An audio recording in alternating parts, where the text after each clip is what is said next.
ବ୍ୟାସଙ୍କ ମତରେ ଯେଉଁ ସାହିତ୍ୟକୁ ବିଦ୍ୱାନଠାରୁ ଆରମ୍ଭ କରି ମୂର୍ଖ ପର୍ଯ୍ୟନ୍ତ ବୁଝିପାରନ୍ତି ତାହାକୁ ଲୋକ ସାହିତ୍ୟ କିମ୍ବା ଲୋକକଳା କୁହାଯାଏ। ନମସ୍କାର, ମଞ୍ଚସ୍ନା ସଭାପତି, ଗୁରୁଜୀ ଏବଂ ଗୁରୁମା ଏବଂ ମୋର ଛୋଟ ବଡ଼ ଭାଇ ଓ ଭଉଣୀମାନେ, ମୁଁ ନାକଶ୍ରାବଣୀ, ଓଡ଼ିଶା ଆଦର୍ଶ ବିଦ୍ୟାଳୟ ବାପନପଲ୍ଲୀର ଅଷ୍ଟମ ଶ୍ରେଣୀର ଛାତ୍ରୀ। ଆଜିର ଏହି ସଭାରେ ମୋତେ କିଛି କହିବାର ସୁଯୋଗ ମିଳିଥିବାରୁ ମୁଁ ନିଜକୁ ଧନ୍ୟ ମନେ କରୁଅଛି। ଆଜିର ବିଷୟ ହେଉଛି ହଜି ଯାଉଥିବା ଲୋକକଳା ବିଷୟରେ ମୋ ଭୂମିକା। ଉତ୍କଳ ଲଳନା କଳାର ଗଳନା ନାହିଁ ନଥିଲା ନହିବ, ତାକମ୍ର କଳାର କମନୀୟ ସଭା ଜଗତ ମନ ମୋହିବ। ହିମରାଜ ହିମାଳୟ ଠାରୁ କ୍ଷୁଦ୍ରତମ ପରମାଣୁ ପର୍ଯ୍ୟନ୍ତ ଯେଉଁଠି ଐଶ୍ୱର୍ଯ୍ୟ ସହଚର୍ଯ୍ୟର ଶ୍ରେଷ୍ଠ ସମନ୍ୱୟ, ଯାହାର କଳା ସ୍ଥାପତ୍ୟ ଓ ଭାସ୍କର୍ଯ୍ୟର ସୁମାତି ସୌକୁମାର୍ଯ୍ୟ ଭାବ ବିହଳ ହୋଇପଡ଼େ, ତାର ପ୍ରତିଟି ହିଲ୍ଲୋଳ। ଏହି ସେହି କୀର୍ତ୍ତି କିରୀଟିନୀ କଳା ବିଳାସିନୀ ମନ୍ଦିର ମାଳିନୀ ଚିର ହାସ୍ୟମୟ ଚିର ଲାସ୍ୟମୟ ଉତ୍କଳ ଜନନୀ ଜଗତ ଏବଂ ଜୀବନ୍ତ ପଥରର କଳା ଚାତୁର୍ଯ୍ୟ ଓ ଜୀବନ୍ତ କଳାର ଦିନେ ଶୀର୍ଷ ସ୍ଥାନ ଦେଇଥିଲା। ମାତ୍ର ସଭ୍ୟତାର ଘୋଡ଼ା ପଛରେ ଧାଇଁ ଧାଇଁ ଆଜିର ଏହି ଲୋକକଳା ବିଲୁପ୍ତ ପ୍ରାୟ।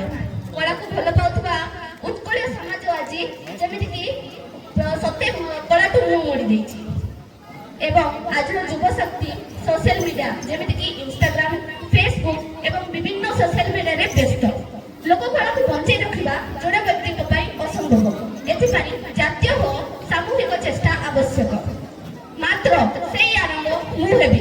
ଇଣ୍ଟରନେଟର ବ୍ୟବହାର କରି ଲୋକକଳାକୁ ପୁଣି ଲୋକଙ୍କ ପାଖରେ ଫେରେଇ ଆଣିବି ଏବଂ ଚିତ୍ରକଳା ବାସ୍ତୁକଳାକୁ ଡିଜିଟାଲ ପ୍ଲାଟଫର୍ମ ଦ୍ୱାରା ପୁଣି ଲୋକଙ୍କ ପାଖରେ ଫେରାଇ ଆଣିବାକୁ ଚେଷ୍ଟା କରିବି। କଳାକାରମାନଙ୍କୁ ଏଥିସହ ପରିଚୟ କରେ। ଆମ ସାଙ୍ଗମାନଙ୍କୁ ନେଇ ଗୋଟିଏ ଦଳ ତିଆରି କରିବି ଏବଂ ଇନଷ୍ଟାଗ୍ରାମରେ ଗୋଟିଏ ପେଜ୍ ବନେଇବି। ଉଦାହରଣ ସ୍ୱରୂପ ଆମ ପଡ଼ିଆର ବଡ଼ଯାତ୍ରା ଓ ମାଲ୍ୟବନ୍ତ ମହୋତ୍ସବରେ ଗୋଟିଏ ଷ୍ଟଲ୍ ବନେଇବି ଏବଂ ଲୋକଙ୍କୁ ଆକର୍ଷିତ କରିବି। କୁଟୀର ଶିଳ୍ପକୁ ଏଥିରେ ସାମିଲ କରି ପ୍ରତି ଘରେ ଘରେ ଲୋକକଳାକୁ ପହଞ୍ଚାଇବାର ଚେଷ୍ଟା କରିବି। ଓଡ଼ିଆ ଜାତିର ଅସ୍ମିତା ହେଉଛି ତାର ଲୋକକଳା। ନୂପୁର ନଚାଏ ଅଭିମାନୀ ଶିଲା ସନ୍ଧିରେ।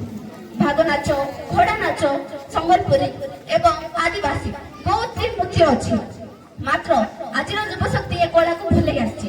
ଆମେ ଚେଷ୍ଟା କରିବା ଯେ ଆମେ ଆମର ଲୋକକଳାକୁ ବଞ୍ଚେଇ ରଖି ଆମର ପୂର୍ବ ଗୌରବକୁ ଫେରାଇ ଆଣିବା। ଆଜିର ଏହି ସୁରଭି ମହୋତ୍ସବରେ ମୋତେ କିଛି ଗୋଦାବରୀ ସ୍ୱାମୀଙ୍କର କବିତାର ଗୋଟେ ପଦେ ମନେ ପଡ଼େ।